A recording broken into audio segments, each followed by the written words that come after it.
Here's one trick that you can use to get a straight line on your tumbler when lining up your laser head to your cup is use a speed square, draw a line.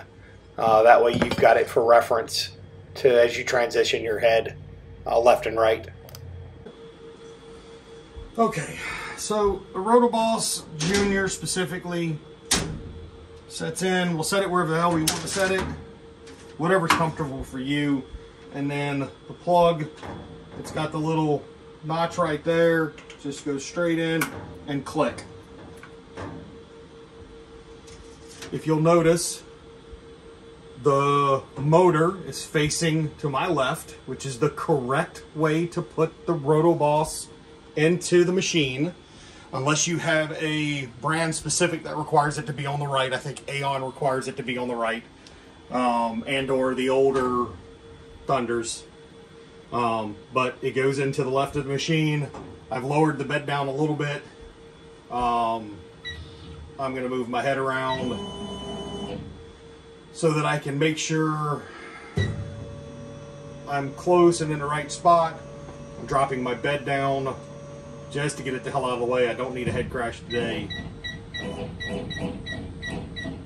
And then we're going to park it right there for a minute or two, and then we will grab our cup and be right back.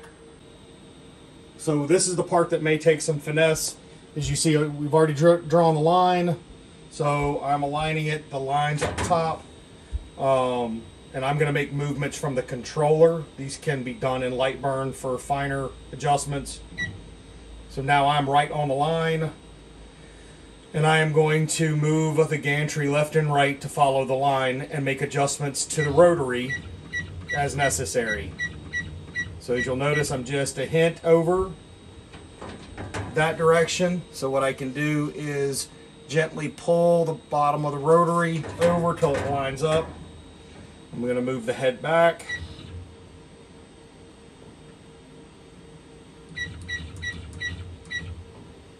And I'm just a hint off again. So I'm going to slip it just ever so slightly. And this is the way that you align to make sure your cup, or a way to align to make sure your cup is in line with your gantry. Now once you get it like you want it, there's a little cheat method that you can use, which is pretty much, we've already kind of done it. But if you look, I've got a dot right here, and I've got a dot right here. So now, since this is not our first rodeo with this machine, I can make alignments. I can put my dot right there. So my red dot's on that one, and then I'm going to bring it this way, and I'm going to make sure that my red dot is lined up with my other black dot. Now I know that I'm straight. So once you get your first couple of cups done and you're proficient with this, this is an alternate way of making sure your cup is in there parallel to the gantry. So now we move the head into position where I truly want it. I'm going to rotate this around so I can see my line just for shits and giggles.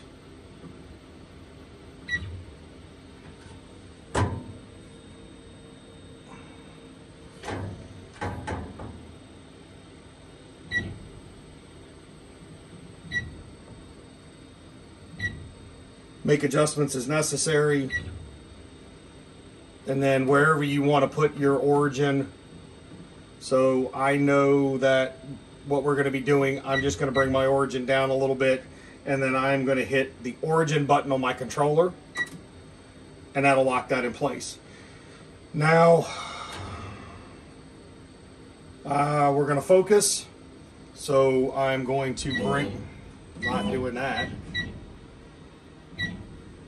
bring up, I'm going to get it so I can move it in and out, so I know I'm in focus now.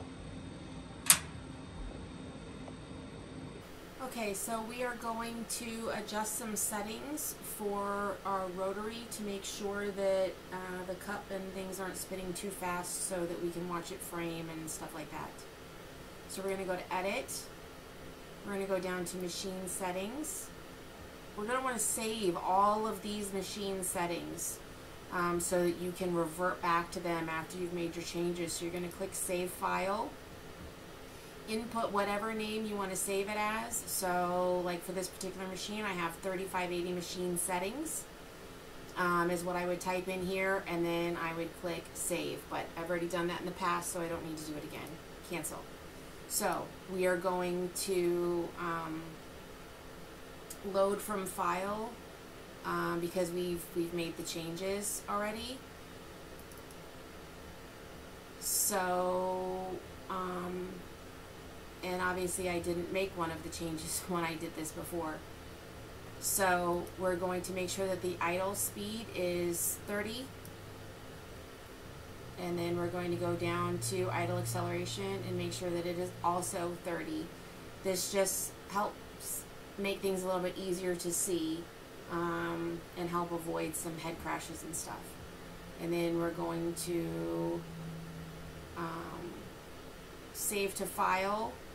If you have not already done this, call it you know, your rotary settings. You can save it according to which rotary it is and which machine you're using. We have more than one machine, so I make sure to save all these things according to the machine so that it's not, I don't get confused and mix it up later.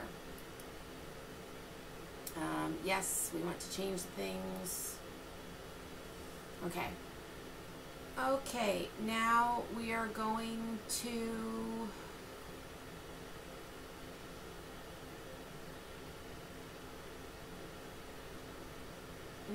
do some more rotary setup. So we're going to go to Laser Tools. We're going to go down to Rotary Setup. Make sure that Enable Rotary is toggled on because we are going to be using our rotary. We'll double check that elsewhere. We are using a roller rotary. It does not look like what's in the picture. This is just the generic picture that Lightroom uses. Now we are going to adjust our steps per rotation and roller diameter according to RotoBoss's instructions. So you're going to enter 4,400 for steps per rotation, and you're going to enter 56 millimeters for your roller diameter. And then we are going to run our test.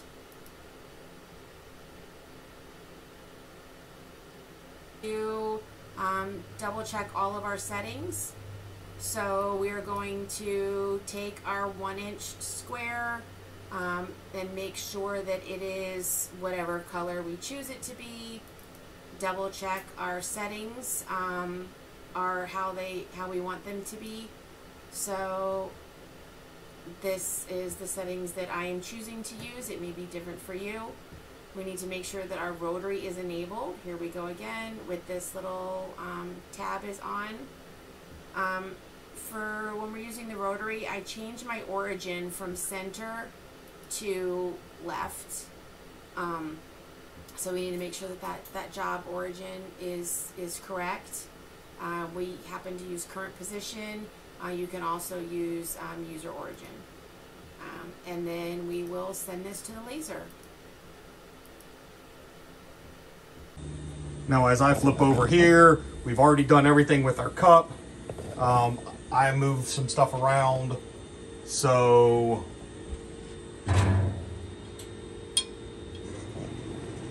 I'm just double checking, and that's close enough for government work. You get the idea. We have our origin as set. I am going to close the lid, see if I can hold this steady, and then we're going to frame it just to make sure everything moves, and then we're going to hit start.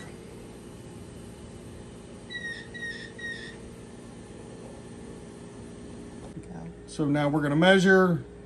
Now this is in centimeters, so I know that I am over my mark.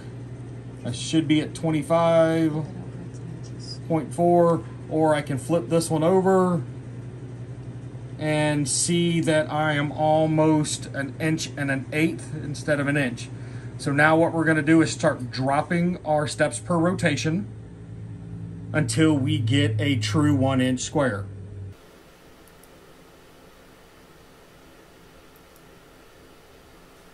Okay, we need to alter our steps per rotation because for our particular instance, this was a little bit too much.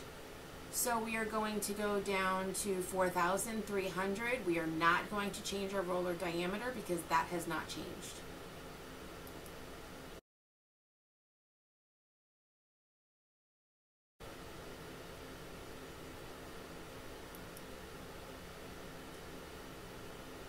Okay, now we're going to change this again. We go back into rotary setup under laser tools, and we are going to skip ahead because nobody wants to watch how boring this is while we get to the right setting.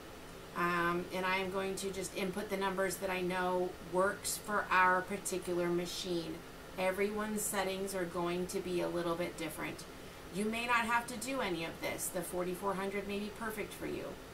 But for us, 4,090 is what works on our machine to get that 1 inch.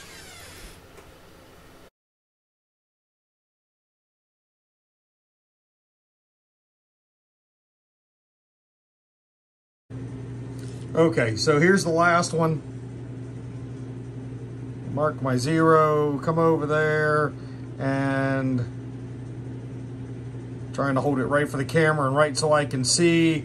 I'm right at 1 inch. So once you get your steps for rotations dialed in and you get a 1 inch square, you should be set up ready to go for any of your engraves on standard size tumblers and whatnot. So before we got this RotoBoss Jr 2.0, we had heard some negative things about RotoBoss and the rotary itself. However, I want to try to fix some of those issues right now. So we heard that you had to invert the image. So if you find that your images are inverting, it's most likely because you have the motor on the wrong side. The RotoBoss, especially on the Thunder, I think on everything else other than the Aeons, is meant to be on the left side.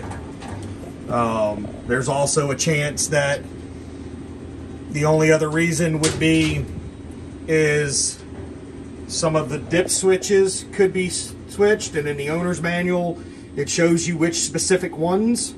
I know that if I want to put this in this way, like that, I have to flip the number 5 dip switch so that I don't have to invert my images. But however, if you put it in like this, you're voiding the fact that you're reaching across everything to get your damn cup. So this is designed and built to sit just like that. Something else was how this doesn't, you have to use the knob to turn. No, I don't. I can grab right there and I can pull it. So you don't have to, if you want to do rapid movements or rapid adjustments. It's a little washer right there that slips that locking nut so that you can make adjustments.